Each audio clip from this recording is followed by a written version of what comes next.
Bonjour à tous et bienvenue sur ce nouveau format avec Silence Mère. Je suis Louise Guémard, la fondatrice de Silence Mère. On a le plaisir d'avoir Florian pour nous parler de French Acoustic.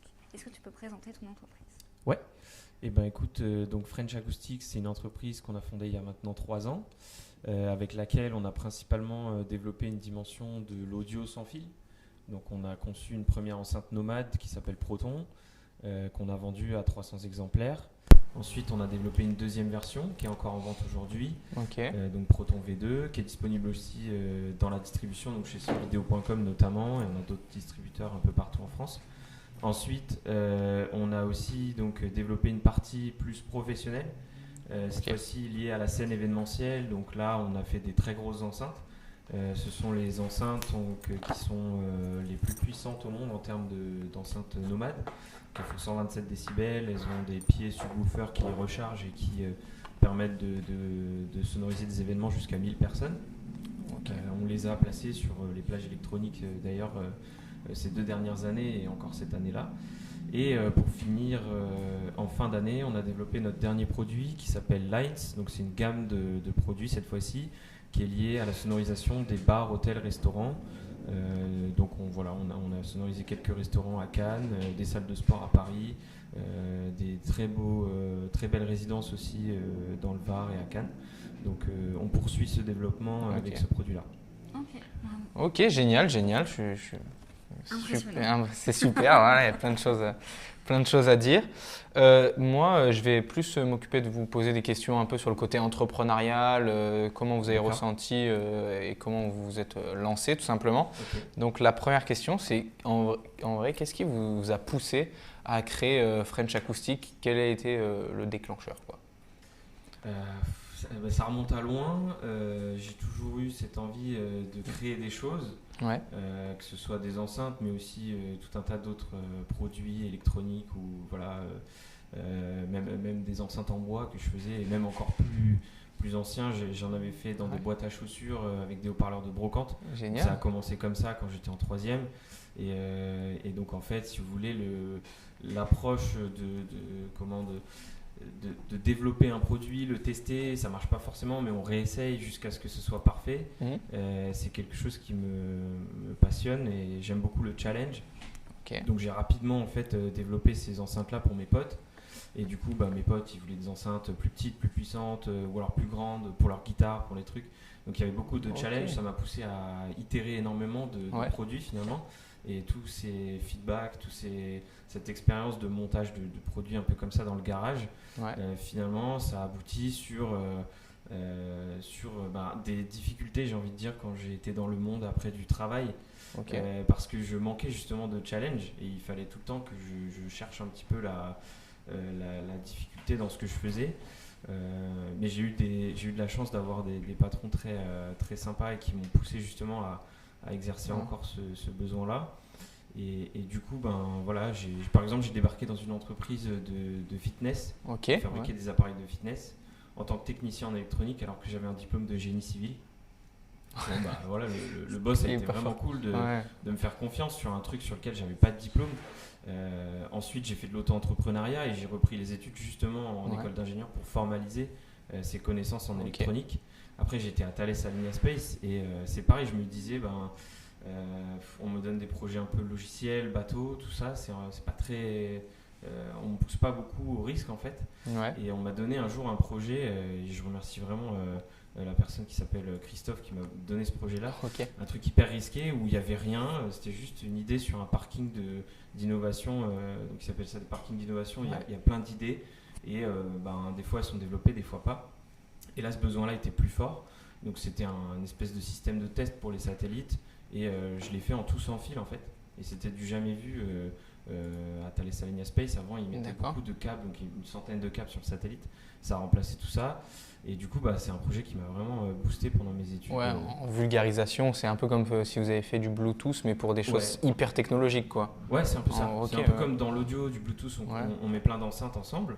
Mais finalement, là, c'est plein d'autres produits. C'était de l'IoT, du coup. Et voilà, donc mon parcours, il est un peu étrange. Et l'envie d'entreprendre, elle est pas récente, finalement, chez moi. Mais elle a abouti sur une entreprise qui maintenant se développe. Donc c'est super. Ok, super. Et donc du coup, comment dans le cheminement entrepreneurial, on va dire, on revient, parce que justement vous avez parlé du fait qu'il y avait beaucoup que vous avez fait plein de choses et pas forcément en rapport avec la musique. Ouais. Donc comment on revient à sa passion? Comment on se dit maintenant là, avec mes compétences, je peux lancer ce que j'ai toujours adoré faire avec mes copains quand je leur faisais une super enceinte. Ouais. C'est quoi qui fait revenir à ça? C'est pas hyper simple parce qu'en fait, des fois tu peux avoir une passion, Ouais, bien sûr. mais il n'y a pas de marché. Ça Et arrive. malheureusement, c'est un peu ce qui s'est passé avec Proton. Ok. Parce que Proton, c'est un produit que j'ai vraiment voulu pousser. Je trouvais ça super cool de faire une enceinte nomade en France et tout. Ouais, bien sûr. Finalement, il se trouve que le marché pour Proton, il est très compliqué. C'est hyper saturé. Il y a Bose, il y a JBL. Tout est fabriqué en Asie. Le consommateur, il a un choix immense.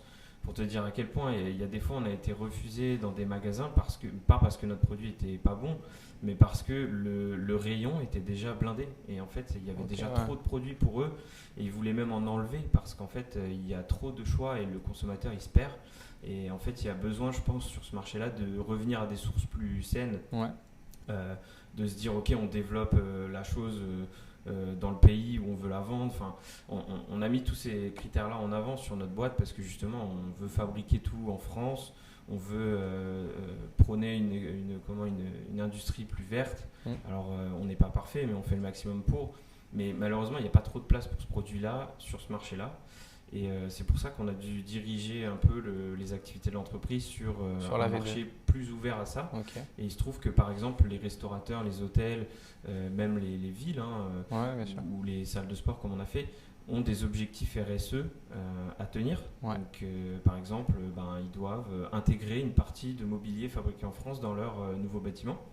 Okay. Et finalement, là, cette fois-ci, on répond à un vrai besoin qui est de dire OK, nos enceintes, notre système de sonorisation, il est fabriqué en France, à Cannes, à côté. Et donc, du coup, ça comptera dans ça. Voilà. Et finalement, là, on est sur un marché qui est porteur, où il y a de la demande, où en plus, on fait des meilleures marges parce que le marché n'est pas saturé.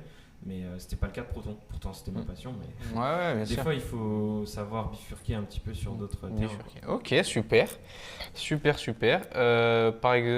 vais aller aussi dans vos journées de travail, ce que vous aimez faire profondément. C'est quoi la chose qui vous éclate le plus quand vous travaillez sur des projets de French Acoustic? Qu'est-ce qui vous passionne vraiment au-delà de la conception? Puisque une fois qu'on a conceptualisé, il faut le vendre, il faut travailler dessus et tout ça. Qu'est-ce qui vous éclate le plus? Je ne suis pas passionné par les ventes. Okay. Je reste un ingénieur et du coup, ce que j'adore, c'est développer un produit. Okay. Par-dessus tout, j'adore faire de l'électronique. C'est vraiment ce que je fais de mieux en plus, je pense. Ouais.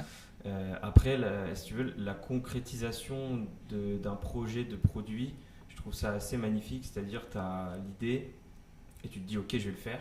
Ouais. Et à la fin, tu as le truc. Ouais, il est devant toi. Voilà, il est devant toi et les gens... alors, quand les gens l'aiment pas, tu es un peu déçu. Mais pour l'instant, ça nous est jamais arrivé que quelqu'un n'aime vraiment pas notre produit. En tout cas, ça reste une minorité. Donc du coup, c'est ça qui est génial, je trouve. C'est l'aboutissement, si tu veux, d'un travail qui est quand même assez long, de développement et d'acharnement. Tu te dis quand même qu'il y a des fois, il a fallu trouver des sacrés... je sais pas, tu vois, des petites astuces, que ce soit en électronique, en logiciel. Pour s'adapter à chaque client. Pour s'adapter aussi à chaque client. Okay. Et du coup, tout ce travail-là, il est mis en valeur seulement à la fin, quand le produit il est là. Ouais. Et ce moment-là, il est vraiment beau. Je veux bien le croire. Aujourd'hui, comme vous l'avez dit, que vous étiez dans un marché saturé et qu'aujourd'hui vous arrivez dans un marché aussi un peu plus où il y a un peu plus de place, mais il y a quand même des concurrents. Est-ce que la valeur première, on va dire, de pourquoi j'achèterais plus une enceinte French Acoustic, elle est dans qu'est-ce qui vous différencie vraiment? C'est quoi la valeur ajoutée en fait, au-delà même du fait que ce soit construit en France et tout ça, qui est déjà une belle valeur ajoutée. Est-ce qu'il y a d'autres valeurs ajoutées ou pas sur le produit? Ouais, on a beaucoup de petits arguments comme ça qui sont le Made in France, comme tu l'as dit, l'éco-conception de nos produits, ils sont faits en plastique recyclable. Il y a effectivement le fait que on ait un son très homogène, parce qu'on a voulu en fait une répartition assez intelligente des enceintes dans une pièce par exemple. Enfin voilà, il y a beaucoup d'aspects comme ça sur lesquels on se différencie. Je dirais que le plus gros facteur différenciant qu'on a, c'est le fait qu'on peut faire des enceintes personnalisées à l'extrême, c'est-à-dire qu'on peut faire une forme carrément sur mesure. Donc si, je sais pas, demain une marque de prêt-à-porter de luxe vient nous voir et ils veulent une enceinte de la forme de leur logo, on peut le faire. Génial. Je pense qu'il n'y a pas beaucoup d'acteurs qui sont capables de c'est faire. génial. C'est grâce à l'impression 3D qu'on arrive à faire ça. Parce que aussi on a les compétences acoustiques nécessaires à designer un nouveau produit assez rapidement avec des composants qu'on a déjà, mais finalement on va les intégrer dans une autre forme. Bien sûr. Une autre forme. On peut travailler aussi la couleur, la texture, le post-traitement avec la peinture métallisée, pas métallisée. Enfin, on est vraiment dans la personnalisation à l'extrême du produit. Génial. Aujourd'hui, c'est pas ce qu'on met en avant le plus, parce que en fait, c'est une clientèle qu'il faut aller chercher sur le long terme. C'est-à-dire que tout ça vient avec le temps. Il faut se faire d'abord une réputation dans le monde de l'audio de manière à pouvoir être considéré comme pas les meilleurs, mais en tout cas comme très bon à ce niveau-là. Et ensuite, je pense qu'on pourra intégrer cette dimension de personnalisation à l'extrême. Mais déjà, voilà, on intègre déjà un peu la notion de design, parce que je ne sais pas si vous avez vu un peu la forme de l'enceinte, mais elle est assez particulière et du coup, ça permet de se différencier à ce niveau-là. Voilà. Donc, c'est super intéressant déjà, merci. Et la dernière question que je vais vous poser sur le secteur un peu entrepreneurial, c'est aujourd'hui, vous avez dit que vous étiez qu'il y avait une satisfaction de sortir un produit. C'est ça dont vous êtes le plus fier? C'est quoi qui vous rend le plus fier? Est-ce que c'est le fait d'avoir osé monter la boîte? Est-ce que c'est le fait d'avoir sorti ce produit et qui vous tenait à cœur? Qu'est-ce qui vous rend vraiment fier avec cette entreprise? C'est pas une question facile. Il y a beaucoup de trucs qui sont. Je pense que ce qui me rend le plus fier, je pense que c'est par le réseau qu'on a su créer en fait. C'est quelque chose que j'avais du mal à imaginer dans ma tête au démarrage. C'est-à-dire de voir à quel point est-ce que des gens pouvaient s'investir pour nous, mais que ce soit des alternants, des stagiaires, des collaborateurs qu'on a eus. Et en fait, il y a une certaine magie qui opère un peu avec French Acoustics, qui est que, je sais pas, il y a des gens qui seraient prêts à nous aider comme ça, avec une générosité qui est immense. Et on a eu des collaborateurs qui ont été hyper compréhensifs dans des moments très compliqués, qui se sont donnés à fond, qui sont restés super tard le soir pour terminer un projet, qui ont été super loin pour pouvoir vendre un truc avec nous. Enfin voilà, c'est l'aventure humaine en fait, avant tout, qui finalement fait la chose. Et même le réseau qu'on a autour, enfin je veux dire, ici à Créacan, on a Brigitte qui est hyper investie, qui fait le maximum pour qu'on puisse sortir de terre nos produits et réussir à en vivre. Donc finalement, les conséquences de ça, c'est qu'on arrive à avancer avec French Acoustics, mais le principal moteur, ça reste l'humain. Et je pense que c'est un peu la belle découverte entrepreneuriale que j'ai pu faire. L'équipe, tout ce qu'on a autour, bien sûr. Les collaborateurs avec qui, enfin même les cofondateurs avec qui ça s'est bien passé et moins bien passé. Et on a eu des découvertes qui étaient surprenantes dans un sens, mais finalement surprenantes aussi dans l'autre. Voilà, mais c'est les rebondissements qui font un peu l'aventure et je trouve que l'aventure est belle grâce à ça. Génial, super. Moi, je vais vous laisser. Après, c'est Noah qui va passer sur les questions un peu plus techniques. Je vous laisse avec Louise le temps que. Moi, j'ai des questions un peu plus musique. Aujourd'hui, est-ce que vous collaborez avec des artistes musicaux, des studios d'enregistrement, des festivals? Vous avez déjà parlé des plages électroniques. Avec qui vous collaborez en ce moment? Ouais, complètement. Alors des artistes, on a vu un label en 2021 avec qui on avait collaboré qui s'appelle Triple Double et qui produit des petits artistes. C'est pas des artistes non plus qui sortent dans le top 1 des top musicaux, je sais pas comment ça s'appelle exactement. Mais du coup, on a eu certaines collaborations, notamment des playlists, des trucs comme ça qu'on avait fait en collab parce que finalement l'idée de Proton, elle vient aussi avec une idée musicale qui est assez on recherche un peu des clients, enfin nous, nos clients sont assez mélomanes, donc il y a pas mal de musiques qui sont acoustiques, donc des reprises acoustiques, des trucs où on entend bien les pincements de guitare, les instruments sont mis en valeur. Donc on avait créé des playlists qui allaient dans ce sens-là. Après, on a eu des collaborations un peu plus surprenantes. Par exemple, récemment, il y a l'artiste Naps, avec Ansley qui produit son clip, qui nous a mis en avant une enceinte dans son clip. Enfin, voilà, il y a des petits trucs comme ça qui se produisent. C'est un peu du hasard. Il n'y a pas vraiment de collaboration forcément établie. Les plages électroniques, donc on n'est pas en collaboration avec les artistes, mais plutôt avec la société qui met en phase les artistes et la musique, on va dire. Enfin, le système musical, Panda Event, s'appelle la société. Et du coup, voilà, c'est à peu près les collaborations qu'on a dans le monde de la musique. C'est un peu tout le temps du hasard, quoi. Ok, d'accord. Et imaginons que demain je suis un label, comment je pourrais collaborer avec vous, avec French Acoustic? Ouais, c'est justement la question compliquée qui nous taraude depuis le début, c'est-à-dire comment est-ce qu'on peut, avec un produit, collaborer avec un label. Et l'idée qu'on avait avec Triple Double, c'était par exemple, chaque artiste pouvait avoir une Proton pour la mettre en valeur pendant, je sais pas, ses heures perdues avec ses potes ou des trucs comme ça.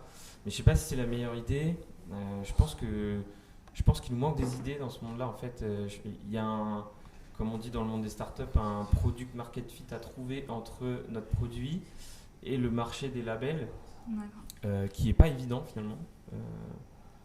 Voilà, parce que là, j'ai pas d'idée tout de suite de comment on pourrait... Merci beaucoup. Ouais. Je vous laisse entre les mains de Noah. Ok. Merci. Donc moi, je vais essayer de poser des questions un peu plus techniques, même si je ne suis pas un expert, hein, loin de là.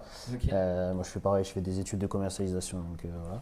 Mais c'est vrai que je suis très intéressé par le monde de la musique, et surtout des enceintes. Okay. Et je voulais savoir déjà si vous avez eu des inspirations de certains modèles pour élaborer le vôtre, comme vous l'avez dit avec certaines marques tout à l'heure, de très grandes marques. Donc je voulais savoir si vous avez eu des inspirations sur ce point-là.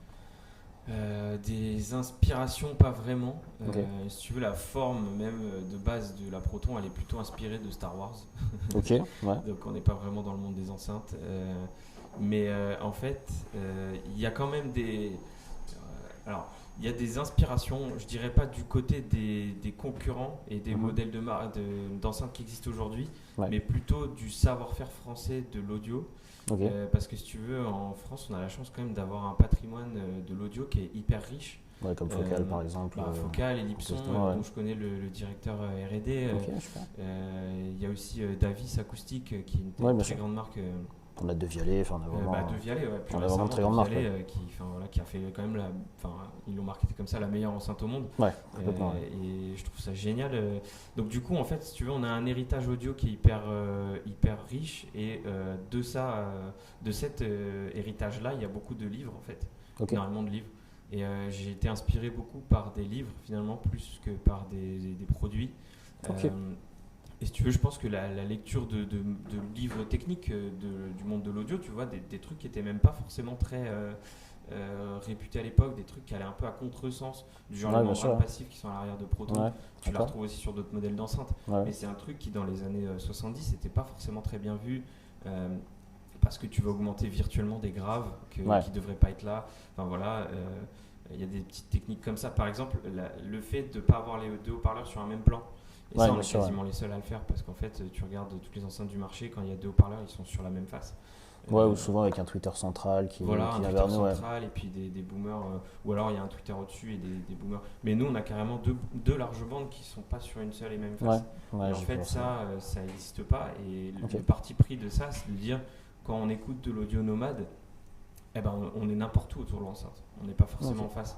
Et le truc, c'est que quand tu mets les deux haut-parleurs sur la même face, tu recherches un alignement temporel quand tu es en face de l'enceinte. En face, mais après sur les côtés, c'est voilà. Sauf que sur une enceinte nomade, ça n'a pas trop de sens. D'accord.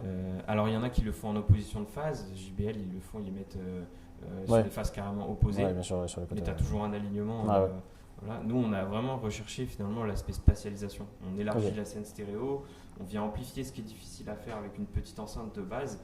Parce que l'ampli, il doit être vraiment petit. C'est ça. Et donc, du coup, en fait, on arrive à reproduire une scène stéréo aussi large que si tu as deux enceintes colonnes chez toi autour de ta télé. Ouais, bien sûr. Mais avec un truc tout petit. Un produit vraiment petit. Voilà, c'est un peu ça le parti pris de refaire découvrir aux gens leurs titres avec une enceinte nomade. D'accord, ok. Et après, en termes de puissance, qu'est-ce que ça donne en termes de watts En termes d'RMS, on a 2 fois 20 watts RMS.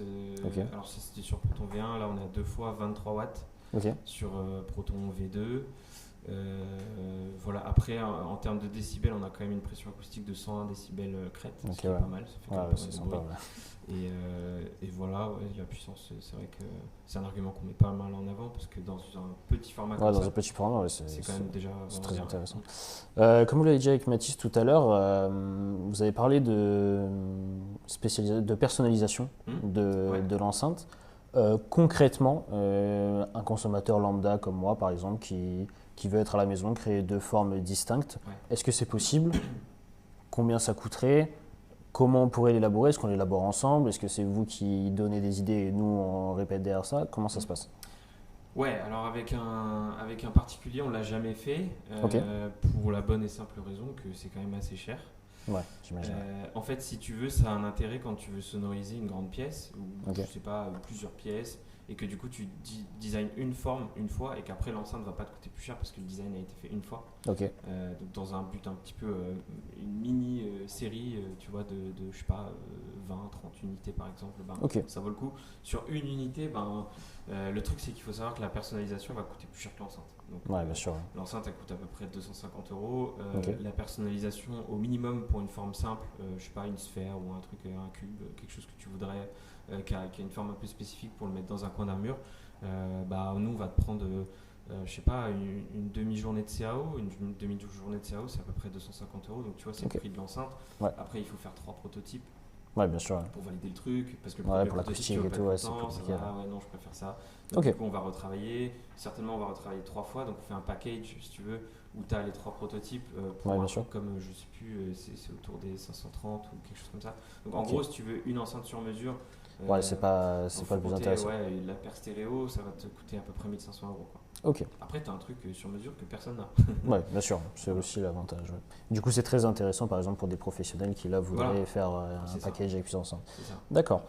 Après, moi, personnellement, je vous ai connu grâce aux publicités avec le Cinéum. Ah ouais, ok. Beaucoup, je vais beaucoup au cinéma, donc c'est comme ça que j'ai découvert. J'ai vu la petite enceinte quand on passait sur le côté et tout. Puis même, vu que j'aime bien le son, je suis passé. Quand j'ai vu la pub, ça m'a interpellé. 16 secondes, alors c'est pour ça que quand j'ai su qu'en plus, nous, vu qu'on est à la fac, c'était juste à l'étage, en plus, j'ai trouvé ça d'autant plus intéressant. Et je voulais savoir, est-ce que ça a été vraiment une plus-value d'avoir collaboré avec justement une grosse boîte quand même, comme le Cinéum? Donc, est-ce que ça a vraiment été une plus-value ou ça a été plus compliqué de mettre en place ces publicités? Alors, je vais te donner la vraie version. Le cinéma, c'est pas du tout le bon canal de communication pour nous. Alors, déjà, on a eu de la chance que tu vois la pub. Je trouve ça cool. On a eu la chance que d'autres personnes voient la pub et qui se rendent pas compte forcément de la taille. C'est vrai qu'au début, on avait l'impression que c'était plus gros. Énorme. Donc ils sont allés sur le site, ils ont vu le prix, ils se sont dit génial et tout. Puis ils sont venus au bureau et ils se sont dit mais en fait c'est pas si gros que ça. Et on leur a dit non, c'est vrai que Et en fait le cinéma, je pense que c'est hyper adapté quand tu as un business local, genre un fleuriste, une agence immobilière, un magasin physique implanté quelque part qui veut conquérir une nouvelle clientèle parce que tu connais un petit peu la clientèle cible du cinéma dans lequel tu fais la pub. Bien sûr. Nous, ce qui nous avait intéressé, c'est qu'au Cinéum, on sait qu'il y a un pouvoir d'achat des personnes qui viennent qui est assez important. Et du coup, on s'était dit dans cette optique-là, c'est cool de faire de la pub parce que voilà. Ça peut amener une nouvelle clientèle. Le post, il dure 16 secondes. Alors, 16 secondes, quand tu fais des plans de ton magasin, tu montres il est là, etc. Retrouvez-nous à tel endroit. C'est bien. Quand tu montres un produit technologique où tu dois montrer un peu tes features l'audio sans fil, nomade, stéréo, tu peux mettre plein d'enceintes. C'est plus compliqué. Il y a trop d'arguments, il y a trop de détails et du coup en fait ça prend pas. D'accord. Donc du coup après on a eu c'est cool, ils nous ont fait un bon prix pour la pub du cinéma et tout, mais en fait ça coûte quand même 750 € par mois. Et donc pour que ça rapporte, il faut faire 6 ventes par mois avec ça. Aujourd'hui, on fait pas 6 ventes par mois avec le cinéma. On fait plutôt 2. D'accord. Voilà. Donc, globalement, c'était peut-être pas le canal le plus intéressant. Ça valait le coup d'essayer. Ça valait le coup d'essayer, c'est une expérience. Le rendu est cool.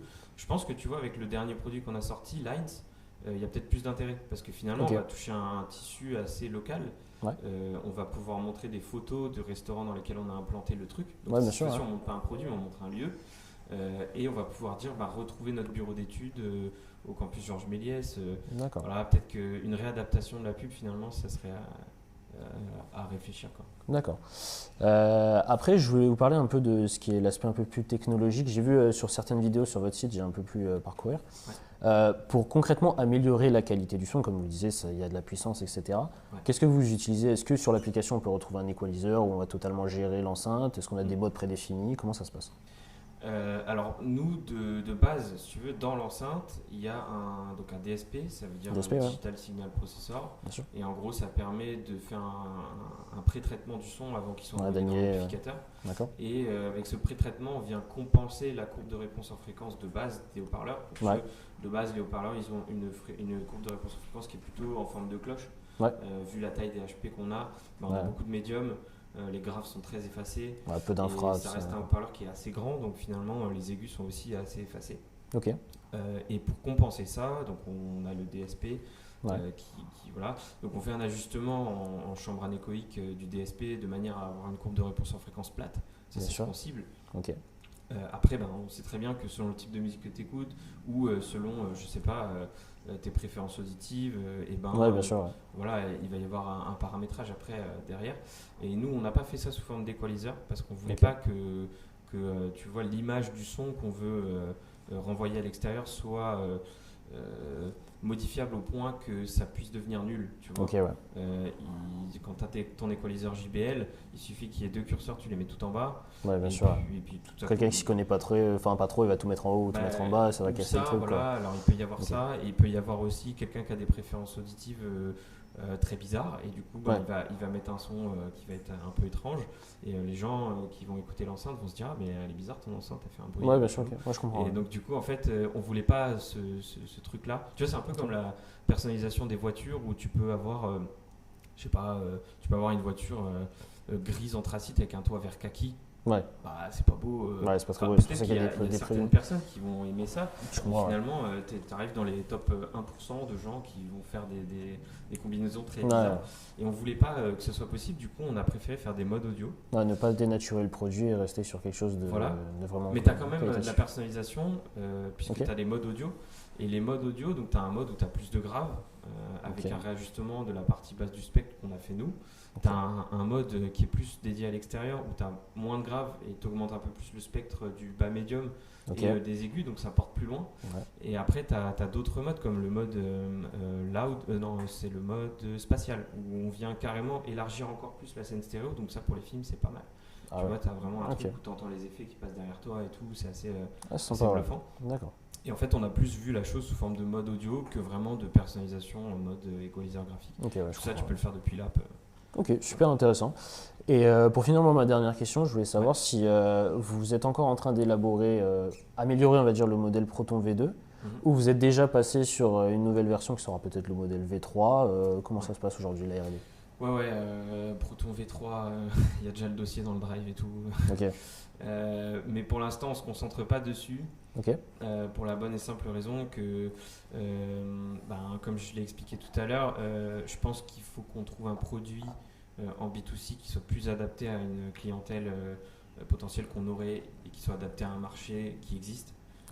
Proton V2 n'a pas sa place, Proton V1 non plus ne l'avait pas, mais c'était un coup de chance Proton V1. Proton V2, on a été confronté à plein de problèmes et du coup ça n'a pas sa place sur le marché, tout simplement parce que les coûts de fabrication en France sont trop élevés bien sûr. Par rapport à la taille de l'enceinte. La taille de l'enceinte est une taille trop lambda que tu trouves partout à des prix beaucoup moins chers. Tu peux avoir des JBL qui sont très convaincantes. Tu n'auras peut-être pas la qualité sonore que nous on a voulu pour Proton, mais tu as quand même un prix qui est 2 fois moins élevé, tu vois. Donc, c'est une cible qui est assez particulière. Il faut un modèle qui soit un peu plus grand public. Donc il y a un marché, mais il est trop petit, trop niché. On n'a pas les moyens commerciaux pour aller le chercher. Donc il faut qu'on ait un truc plus à spectre plus large qui va plus plaire au premier abord, où tu vas peut-être être plus impressionné. Donc du coup on va aller rechercher, je pense, sur Proton V3 un modèle plus gros. Okay. Ça va être une enceinte qui va embarquer certainement plus de puissance, plus d'autonomie, peut-être plus de personnalisation aussi, parce que peut-être qu'on a trop voulu conserver tu vois, la maîtrise du produit avec ce que je t'expliquais juste avant. Je pense que voilà, sur Proton V3, on sera sur un truc plus gros. On a déjà quelques prototypes qu'on avait fait. Et le but, ça va être vraiment d'avoir un produit très abouti dans le monde de la tech française, quoi. Ok, super. Super. Bon, c'est bon pour moi. Après, si tu as encore des questions, Louise? J'en ai encore plein. Alors, j'ai une question. Ouais. Imaginons que je suis un label et j'aimerais bien que mes artistes commencent à faire du merchandising. Est-ce qu'il est possible, par exemple, de pouvoir designer le produit, c'est-à-dire faire des dessins, comme finalement fait Billie Eilish avec souvent Nike ou Adidas pour les chaussures, et pouvoir commencer à personnaliser, faire peut-être une collaboration et le vendre après à des auditeurs potentiels? Ouais.